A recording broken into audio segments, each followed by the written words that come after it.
Kami dari kelompok 4 akan mempresentasikan hasil diskusi dari kelompok kami. Sebelumnya, anggota dari kelompok kami yaitu Intan Nur Cahyani, Lelita Cahya Valentin, dan Muhammad Davin Firmansyah. Next.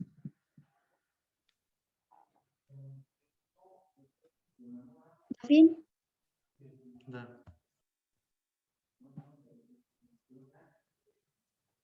Next. Yang pertama yaitu definisi BCS. Biopharmaceutical Classification System atau BCS adalah kerangka ilmiah untuk mengklasifikasikan senyawa obat berdasarkan kelarutannya dalam air dan permeabilitas dalam usus. Ketika dikombinasikan dengan karakteristik disolusi secara in vitro dari produk obat, ada 3 faktor yang mempengaruhi BCS, yaitu kelarutan, permeabilitas, dan kecepatan disolusi.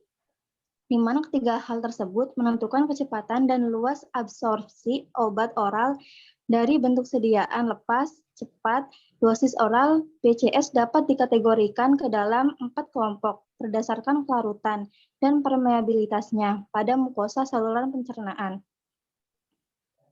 Yang kedua, prinsip dari BCS.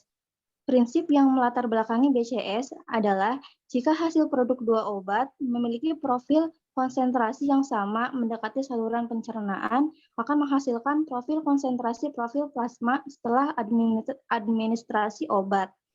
Konsep ini dirangkum oleh persamaan Fick J, yaitu PW-CW, di mana J adalah aliran melewati dinding usus. PW adalah permeabilitas dinding usus terhadap obat, dan CW adalah profil konsentrasi pada dinding usus.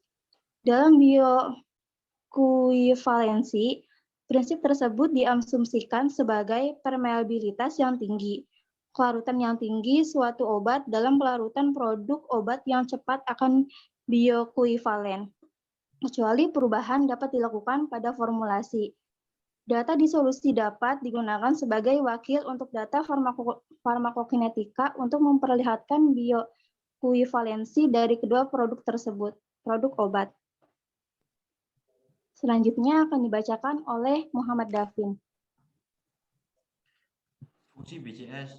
BCS dikembangkan untuk meningkatkan kegunaan pengetahuan ilmiah pada evaluasi zat aktif, seperti prediksi perilaku in vivo, hingga membantu badan pengatur untuk menyetujui obat baru dan pada industri farmasi dalam memperoleh registrasi produk. Tujuan BCS untuk mendiskusikan tentang uji disolusi intrinsik sebagai alat untuk menentukan kelarutan dari suatu obat dalam cakupan Biopharmaceutics Classification System BCS. Untuk alat pengatur untuk mengganti beberapa uji bioekivalensi pada uji kelarutan in vitro, sehingga memungkinkan pengurangan waktu dan biaya dalam proses pengembangan pengobatan dan tidak perlu menggunakan manusia sebagai subjek selama studi in vivo. Pengklasifikasian dan karakteristik obat BCS. BCS diklasifikasikan berdasarkan parameter-parameter seperti kelarutan, permeabilitas, dan disolusi untuk menentukan identifikasi dan determinasi kelas BCS. Hilbert et al. 2002. Berikut adalah klasifikasi BCS. Kelas 1, yakni memiliki kelarutan serta permeabilitas yang tinggi. Kelas 2, yakni memiliki kelarutan rendah tapi permeabilitas tinggi. Kelas 3, yakni kelarutan rendah seperti permeabilitas tinggi. Kelas 4, dengan yang kelarutan dan permeabilitas rendah. Selanjutnya, media kelarutan untuk berbagai macam kelas dari obat BCS. Kelas 1, media yang digunakan untuk zat yang tergolong dalam golongan kelas 1 memiliki kelarutan yang baik dengan air dan dapat diangkut melalui mukosa GL. Kelas 2, media yang digunakan untuk zat yang termasuk kelas 2 memiliki kelarutan yang kecil dengan air tetapi mudah diangkut melintasi GL di mukosa. Kelas 3, meskipun kelarutan yang baik berair mereka, zat yang termasuk termasuk golongan kelas 3 tidak mencapai bioavailabilitas yang sempurna pada dosis oral karena memiliki permeabilitas membran yang rendah. Kelas 4 menggabungkan obat yang sukar larut dengan permeabilitas yang rendah. Oleh karena itu mirip dengan obat kelas 3. Mereka biasanya tidak mendekati bioavailabilitas. Selanjutnya akan dibacakan oleh kelas saya Intan. Aplikasi sistem klasifikasi biofarmasetik. Aspek pengaturan. BCS terutama digunakan dalam identifikasi obat secara tepat untuk menggantikan uji in vivo-nya dengan uji disolusi secara in vitro. Saat ini telah diketahui bahwa obat BCS kelas 1 dilepaskan dari bentuk sediaannya dengan sangat cepat secara in vivo, dan pengosongan lambung akan menjadi batasan pada proses absorpsi. Dengan demikian, bioavailabilitas tidak tergantung pada sistem biofarmasetik, dan oleh karena itu pemeriksaan secara in vivo dapat diabaikan. 2. Karakterisasi obat berdasarkan proses eliminasi dalam tubuh. Molekul obat dengan permeabilitas dan/atau kelarutan yang rendah biasanya memiliki bioavailabilitas yang rendah dan tidak tetap. Telah ditunjukkan bahwa bahan obat BCS kelas 1 dan 2 dieliminasi terutama melalui jalur metabolisme, sedangkan BCS kelas 3 dan kelas 4 dieliminasi secara utuh terutama ke dalam urin dan empedu. Tingginya permeabilitas bahan obat kelas 1 dan 2 menunjukkan bahan obat tersebut akan memiliki akses yang cepat ke enzim metabolisme dalam hati.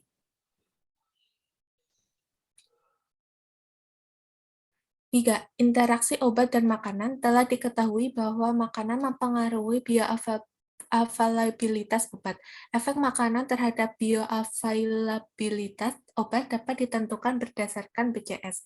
Hasil observasi bahwa paparan obat BCS kelas 2 atau kelarutan rendah, permeabilitas tinggi dengan makanan tinggi, lemak, dan dapat meningkatkan kelarutan karena pemberian tambahan makanan dapat menstimulasi peningkatan volume cairan dan atau karena sifat pelarutan oleh empedu sehingga meningkatkan laju disolusi.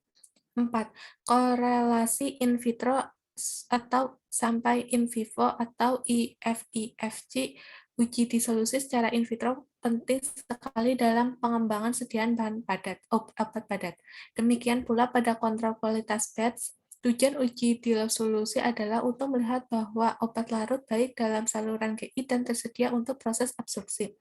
Akan tetapi pencapaian IFC seringkali gagal karena IFC dapat tercapai hanya pada batas-batas tertentu. Pada kasus obat BCS kelas 1, waktu pengosongan lambung menjadi batasan karena faktor ini tidak termasuk dalam uji disolusi secara in vitro.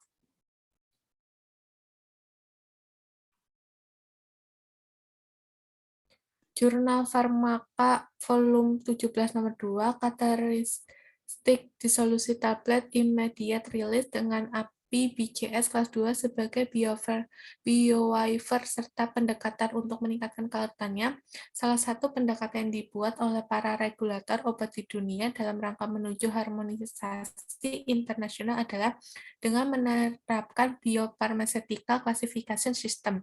BCS adalah alat penting untuk kita melaksanakan persyaratan mengenai studi bioavailabilitas dan studi bioequivalence in vivo dalam pengembangan obat baru dan generik. Disolusi in vitro merupakan salah satu data parameter yang diperlukan ketika akan memilih jalur regulasi dalam hal biowaiver. Namun, hal ini tidak dapat berlaku untuk seluruh API khususnya yang merupakan kategori BCS kelas 2. Hal ini disebabkan karena profil kelarutannya yang sangat buruk, akan tetapi hal ini dapat ditangani dengan beberapa pendekatan untuk meningkatkan kelarutan dari API yang termasuk dalam BCS kelas 2, seperti mengecilkan ukuran partikel menjadi ukuran mikro atau nano, teknik dispersi padat, formulasi nanosuspensi, subpartikel fluid, rekayasa bentuk kristal, teknik kriogenik, pembentukan garam, hidrotrofi, solid lipid, nanopartikel, serta berbagai pendekatan fisik dan kimia yang lain dapat digunakan. Kemudian untuk dapat menilai apakah hasil perubahan kelarutan tersebut dapat memenuhi syarat sebagai biowafer, maka dapat dilakukan uji disolusi secara in vitro, kemudian dibandingkan dengan beberapa syarat dan ketentuan yang wajib dipenuhi. Selanjutnya, hasil yang didapatkan akan menentukan apakah proses biowafer dapat dilakukan atau tidak.